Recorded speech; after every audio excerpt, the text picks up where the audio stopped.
So I don't know who needs to hear this right now, but we're actually in between eclipses. And eclipse season is kind of like a retrograde's unhinged cousin that drinks too much, you know? All about like expecting the unexpected, right? And it is this like cosmic course correction. Really important that we do trust the process. Don't try to dig your heels in and keep going where you've been going, because the eclipse is going to be like, not today, princess. So we had the lunar eclipse in Pisces, right? And we've also already had a new moon in Virgo. Our previous new moon was one in Virgo. This second new moon is in Virgo, and it is our solar eclipse. It's happening at that 29th degree. It is like a very karmic point eclipse. It's like the moon on steroids. I think a new moon times 1,000. So this is literally wiping the slate clean. And Virgo does not miss a beat. Virgo is all about the finer details, right? There's also this influence of Pluto. Pluto loves destruction. It wants us to rebuild from the rubble. Uranus is also involved here. That's all about these big unexpected shakeups. These are our outer generational planets. So these aren't things that may feel as personal. They're kind of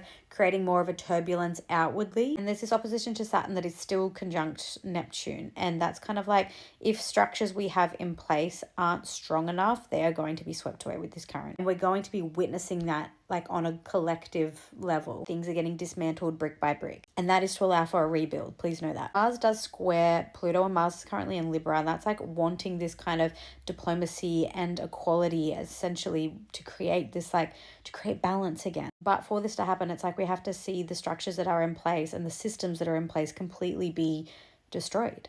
And Pluto wants to destroy, ultimately to transform. Pluto is that planet of destruction, but also death and rebirth. My only advice here is basically just to release the grip, trust the process, understand that I don't have all the answers. I'm just here to give you the astrology updates, right? The silver lining here is that we have Jupiter in Cancer that's trining the North Node, and that's like this healing balm. This is giving us a sense of hope and optimism about the future, even though things are looking pretty dire, right?